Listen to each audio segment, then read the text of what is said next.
Bom dia, irmãos, graças e paz. Estamos dando início a mais um projeto do programa Resgatando Vidas da Nação Apostólica. Projeto esse que é o Fora da Caixinha. O que é o Fora da Caixinha? Vamos abordar aqui assuntos tanto polêmicos, tanto atuais para os tempos atuais do Evangelho. E hoje tivemos a grata honra de estar com o nosso professor Francisco, aquele que nos instruiu durante um tempo no Evangelho e nos instrui também até hoje. Ele vai estar com o primeiro tema desse projeto, que é o porquê que temos construído tantas pessoas ruins no Evangelho. Amém, meu professor? Amém. Satisfação muito grande estar aqui hoje nesse projeto, né? Na verdade, nunca isso não é sobre nós, né? Esse é o lema do projeto, Resgatando Vidas, né? Não é sobre nós, mas é sobre coisas que acontecem dentro do contexto igreja que a gente precisa compreender o porquê de algumas coisas. Então é nesse viés que nós vamos estar conversando aqui sobre isso. Por que nas igrejas tem tanta gente ruim, né, irmão? E a gente tem se perguntado, né, o porquê disso. A gente sabe que, infelizmente, né, algumas igrejas atuais têm cauterizado a mente das pessoas acerca dos bens materiais, acerca da profecia, acerca daquilo que as pessoas podem estar sendo agradadas. E o Evangelho não é muito bem isso, né? Ou não é isso, isso é uma consequência de busca, de trabalho. E a Bíblia nos ensina que primeiramente buscamos o reino, a sua justiça, e as demais coisas serão acrescentadas. Mas o que o senhor tem o primeiro ponto, o primeiro tópico dessa conversa, dessa resenha Fora da Caixinha, muito bom. O senhor tem a nos dizer sobre isso? Essa questão, né, da produção, né, de cristãos, isso a gente precisa mudar essa palavra, porque nós somos, como diz a palavra, somos criados segundo Deus para esse novo momento da nossa vida. E quando a gente compreende isso, que somos novas criaturas, e isso tem um contexto, e eu fico pensando assim, por que algumas pessoas elas não compreendem o ser nova criatura e se tornam pessoas altamente dirigíveis, direcionáveis, sabe? Vamos começar na polêmica. Isso é uma polêmica. Será que meu professor, que dentro das nossas igrejas a gente não tem mais formado pessoas acerca da Bíblia, mas sim acerca daquilo que nós pensamos? Isso realmente é um fato, né?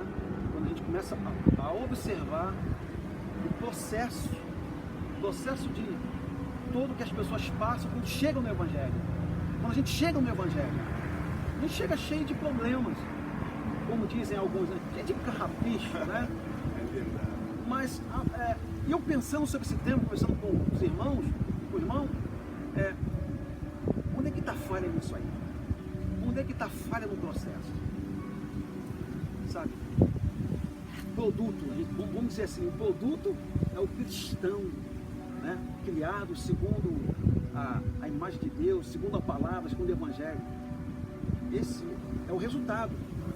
O processo que a pessoa passa, que ele está envolvido, isso tem a ver com o estudo bíblico, isso tem a ver com o conhecimento vindo do Senhor, isso tem a ver com processo, pessoa e produto, né?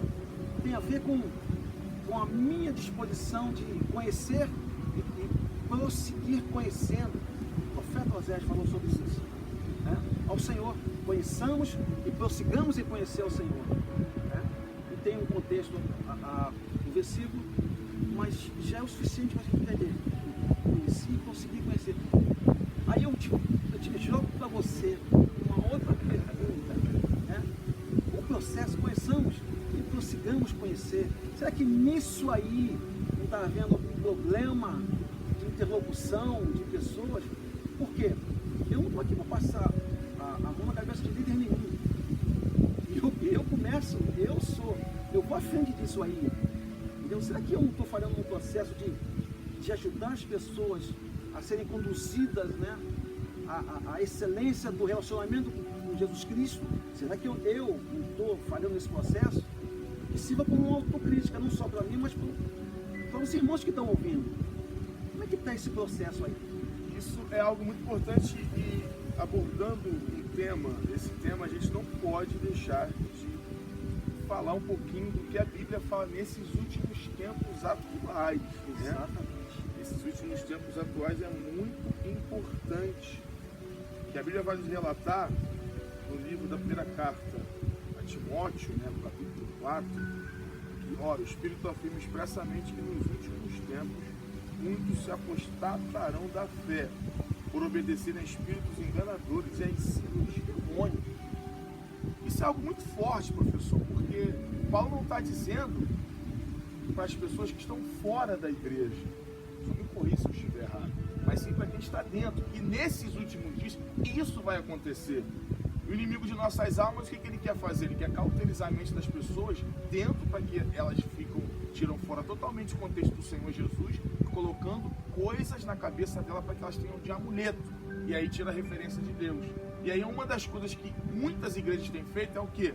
Ao invés de eu produzir pessoas do reino, investindo em pessoas do reino, que requer tempo, requer contrapor algumas pessoas que vão estar com desejo aquém daquilo que a Bíblia pensa, e é melhor agradar ela fazendo o quê? Colocando aquilo que ela quer, não aquilo que a Bíblia diz. Interessante o que você falou. Eu sou pai. E as pessoas, já ouvi algumas pessoas falarem assim: a gente cria filho para o mundo. A gente cria filho para o mundo. Não. O desejo do nosso coração, de nós que somos cristãos, é criar filhos para o Senhor, para Deus. Como é isso aí? Deixa eu te explicar isso. Com bons princípios. Com aquilo que diz a palavra de Deus em relação aos filhos, né? Os filhos dos pais para os filhos, dos filhos para os pais. Numa relação de amor, de respeito. E eu consigo enxergar e fazer uma ponte nessa questão de como eu tenho conduzido as pessoas. Eu vou bater nesse ponto sempre. Porque se alguém tem culpa nesse processo, e a gente precisa falar isso de uma forma aberta, sabe? Existem sensibilidades por aí, sabe? Pessoas que não compreenderam, né? Essa questão do formar pessoas. Não é para mim, não é para o meu ministério, é para Cristo. Olha, Paulo fala uma coisa muito interessante. Ele diz assim: até hoje eu sofro dores de parto, até que Cristo seja formado em vós. Tem muita gente aí, meu irmão, que não quer ter dor de parto não, quer embrulha e manda. Produção, por isso que eu gostei da elaboração da pergunta. Produzindo, sabe? Embrulha e manda. Não é isso, não é isso. O evangelho é tempo, é meditação, principalmente por parte dos líderes, daqueles que formam pessoas. Eu sei do que eu estou falando. A gente, pela misericórdia de Deus, a gente ministra. Eu sou a prova viva, né, daquilo que o Senhor me instruiu há anos atrás. E eu sei que é trabalho, você gerar uma pessoa no Evangelho, dá trabalho isso. É joelho, sabe? Tem que cavar, tem que ir na Bíblia, que é o que é o nosso livro de regra, de fé e de prática, sabe? Hoje, parece, é claro que a nossa nação hoje, né, é uma nação que tem um número muito grande de evangélicos, né? Mas desse número, quem realmente está dentro do padrão de Deus? Porque é muito interessante que Paulo está dando uma exortação, explicando a Timóteo, uma exortação futura. Depois eu vou falar sobre isso aí. Acerca de falsos obreiros que deturparam aquilo que Paulo estavam pregando para agradar as pessoas, para que elas fiquem refém daquilo que ele está falando naquele momento. E a gente analisa as igrejas hoje, muita igreja, muito poder dentro da igreja, mas fora dela a gente não consegue representar Jesus na vida de ninguém. Porque a Bíblia vai dizendo em 2 Crônicas 7,14, se o meu povo, que se chama pelo meu nome, orar e jejuar, se converter no nosso caminho, ele sara a terra. E como é que está o nosso Brasil? Número de corrupção, 60 mil jovens mortos anualmente, a cada 10 casais que sobem no altar, 6 se separam, isso tanto de dentro como fora da igreja. 2.400 mulheres são mortas anualmente de violência doméstica. Então, assim, a gente não está conseguindo representar aquilo que a gente recebe dentro, fora. Por quê? Porque estamos produzindo pessoas legais, estamos produzindo pessoas que vão representar Jesus na sociedade? Ou estamos produzindo pessoas só para dentro das nossas igrejas, professor? Olha, você tocou num ponto que eu não vou me furtar a dizer. O que certos regimes de determinados países produziram para a população? Miséria, fome, morte, prisão intelectual, sabe? Eu posso enumerar várias coisas que determinados regimes políticos geraram nas respectivas populações de determinados países. E o questionamento nosso como cristão, né, é esse.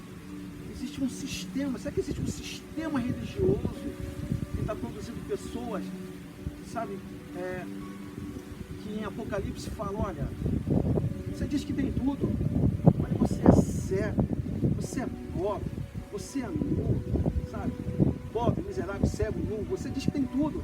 Uma das igrejas do Apocalipse, né, que não vem um caso aqui agora, mas deixa eu citar aí. Não, com certeza. Então, tem um sistema, existe um sistema criado na cabeça de homens, inspirado por Satanás, para prender as vidas.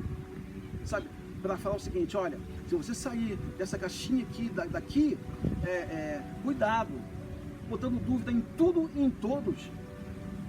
Não, existem homens de Deus, pessoas que têm temor de Deus, que sabem o que estão dizendo e sabem para onde estão conduzindo as suas ovelhas. Isso me preocupa, porque aquilo que nós somos, né, é muito representativo na vida de outras pessoas. Está aqui você, está o nosso querido John também, tem outros, o pastor Jackson, eu cito aqui também, são pessoas que nós tivemos contatos, sabe? E hoje eu tenho assim a grata satisfação de ver o fruto disso. Isso é muito importante. Sabe? Importante, o fruto em relação ao evangelho do que esses irmãos fazem por aquilo que eles receberam lá atrás. Ou seja, a base, sabe? A base tem que ter base. Colocando em prática uma boa produção.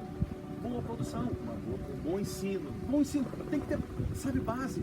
A base, sabe? Paulo fala muito sobre isso, né? Ó, se alguém colocar outro fundamento que não seja Cristo, fica complicado. E eu gostei desse texto que você falou para Timóteo. O Timóteo era um jovem pastor. E Paulo era o velho, entre aspas, né? Com idade. E alguns conselhos que falam, olha, vão aparecer homens amantes de si mesmo, sabe? Cuidado, sabe? Cuidado para você não entrar no sistema. Cuidado com o amor ao dinheiro. É isso que está pegando um montão hoje em dia. Porque a melhor coisa para você chamar alguém para ir para uma igreja é colocando nela algo que ela vai satisfazer. Sabe? E o que mais a gente tem vivenciado nesse tempo são pessoas que querem se satisfazer na parte financeira, né? É claro que quem não vai querer uma bênção financeira, quem não vai querer uma bênção material é importante também. Só que hoje a gente induz as pessoas a tal coisa, e quando é para a gente instruí-las, quando ela foi pescada, né? Quando ela está dentro do aquário para ser instruída, para que ela possa entender o evangelho, a gente continua cauterizando a mente delas. Elas que fiquem refém disso. Mas aí é que está o erro crasso de muitos líderes. As almas não são nossas. As almas são do Senhor. Então, e a palavra dele tem todos os elementos que nós precisamos para que as ovelhas sejam nutridas segundo Deus. Eu gosto de um dizer de Paulo, que ele diz assim: visto que vós tendes zelos de Deus, vocês são zelosos nas coisas, vocês fazem tudo bem aí, mas não com entendimento. Eu tenho que entender o que eu faço. Quando Paulo fala para os irmãos lá de Roma, né, a igreja de Romanos, no livro de Romanos, né, da Bíblia, ele fala assim: olha, rogo-vos, irmãos, pela misericórdia de Deus, que apresenteis vossos corpos por sacrifício vivo, santo e agradável a Deus, que é o vosso culto racional. E não vos conformeis com este século, mas transformai-vos pela renovação do vosso entendimento, para que experimenteis qual seja a boa, perfeita e agradável vontade de Deus. Quando Paulo coloca isso, ali, quando ele fala para a igreja de Roma, isso, a igreja que estava em Roma, ele coloca muito o parâmetro da continuidade. Eu não posso falar em 1920. Eu estou no século 21. Temos que acompanhar. É claro, sem perder a essência bíblica. Sem perder a essência bíblica, meu querido irmão Léo. Sem perder a essência. Até porque, professor Daniel profetiza sobre esse tema. O conhecimento que aumentaria. Saber se multiplicando. É o que a gente vê hoje nesses dias. Né? E a gente precisa entender nesse rio da revelação de Deus como a igreja precisa navegar nesse rio. Então, dentro da visão do Senhor, os líderes mal produzidos produzirão pessoas piores ainda. Isso é um fator. Isso é uma realidade. Ou líderes que foram bem produzidos, como Paulo produziu bons líderes, e eles se deturparam no meio do caminho com amor ao dinheiro, amor à fama, amor ao sucesso, a outra coisa que não seja concernente ao Evangelho. Concordo com você. E é verdade mesmo. Por isso que no caminho a gente precisa sempre estar em manutenção, sempre no joelho, sempre buscando a inspiração do Senhor, sempre buscando a palavra revelada, sabe? Sempre buscando fazer exatamente aquilo que o Senhor te chamou para fazer, não fazer a obra do outro, sabe? Não querer ser, como diz, né, o presidente sempre fala sobre o posto Ipiranga dele, o ministro da economia dele. Ou seja, um homem de visão que tem vários conhecimentos, né? Um homem sábio dentro da área dele. Isso é um fator importante. Deus te chamou como evangelista, faz a obra do evangelista, como diz Paulo mesmo, né? Faz a obra do evangelista. Deus te chamou como pastor, faz a obra como pastor, se dedica ao pastorado. Deus te chamou como mestre, se dedica lá, se aprofunda, busca a sabedoria de Deus, constrói conhecimento, sabe? E aí, subsequentemente, né, a gente vai compreendendo como é que o Senhor Deus vai formando o nosso caráter, né? Isso tem a ver também com alguns erros que a gente comete na vida. Você já cometeu erros na vida? Eu já cometi erros na vida. Né? E vamos cometer. Nós já tivemos o nosso dia mal. Não tem jeito. Isso acontece. Mas qual é a diferença? Dentro desse contexto que você falou, dos homens que se perdem por causa de dinheiro, onde é que está aí o ponto-chave para nós voltarmos a uma comunhão com Deus e fazer direito, com foco à obra de Deus? Quando eu me arrependo. Tem pessoas que não se arrependem. A mente já cauterizou, sabe? Não rever os conceitos. Eu estou revendo muitos conceitos da minha vida ultimamente. Não tem vergonha nenhuma de dizer. Eu já falhei, sim, falhei. E provavelmente vou falar em alguma coisa, mas não do fundo do coração. Não maquinando o mal. A gente não tem mais essa questão do maquinar o mal. Isso é coisa da velha criatura, do velho homem. E hoje não. Hoje nós somos cristãos, né? E precisamos entender essa construção do ser cristão. Tem a ver com palavra, tem a ver com consagração, tem a ver com jejum, tem a ver com respeito ao próximo, com respeito às diferenças, né? A gente ouve muito isso por aí, respeitar o diferente, sim, respeitar a sua opinião. Eu estava conversando com o irmão, a gente falou sobre isso, né? Se você tem uma opinião diferente da minha, se você é meu amigo, tem determinadas opiniões, a gente deixa de ser amigo porque você tem uma opinião e tem outra. Não, sabe? Então eu não vou ter mais amigos porque eu sou cristão, estou dentro do reino de Deus e tem pessoas que não vivenciam a fé que nós estamos vivenciando. Então eu vou ter que alijá-las do processo da minha vida, de jeito e maneira. Aí é que está a questão de Jesus. Sempre as pessoas iam para Jesus, aquela mulher do fluxo de sangue, sabe, um menino, o filho daquele homem que estava endemoniado, sabe, você vê as pessoas afluindo para Jesus, e todos que chegavam próximo a Jesus, com o desejo de libertação, desejo de cura, desejo de conhecê-lo mesmo, como Zaqueu subiu na árvore, um sicômoro, a Bíblia diz que é um sicômoro, subiu na árvore para poder olhar, e Jesus percebeu isso. Para quem está nos ouvindo, precisa entender que Deus está te percebendo. Deus está te percebendo. E essa percepção que nós temos hoje dessa questão dos cristãos, da qualidade dos cristãos de hoje, isso a gente precisa falar sobre isso, pensar sobre isso, fazer uma autorreflexão sobre isso, de que late de cristãos eu sou, que late eu tenho de cristão. Porque sabe, Jesus nos ensinou que nós seríamos, dentro da instrução do Sermão do Monte, seríamos sal e luz para essa geração. Mas ele também fala, se nós não formos um sal que vai salgar, seremos um sal insípido. E esse é o X da questão. Lá atrás, a liderança não está sendo bem formada. E a liderança que não está sendo bem formada forma líderes piores ainda. E aí a gente está vendo reflexo na sociedade na qual estamos vivenciando. A sociedade é um reflexo realmente do seu governante. Professor, muito obrigado. Esse primeiro tópico muito importante, porque tem produzido pessoas ruins, que é acerca da reflexão. E em breve vamos estar com outros vídeos para abençoar a sua vida, para abençoar a sua casa. Você que é líder, você que é membro, você que deseja episcopato, assista esse vídeo, compartilha, nos ajuda a alcançar outras pessoas. Entra lá no canal do YouTube. Vamos estar voltando com o professor, fazendo novamente essas resenhas, para que Deus possa falar e abençoar você. Bem, lembrando que Resgatando Vidas nunca foi sobre nós. Nunca foi sobre nós. Amém. Deus abençoe a todos.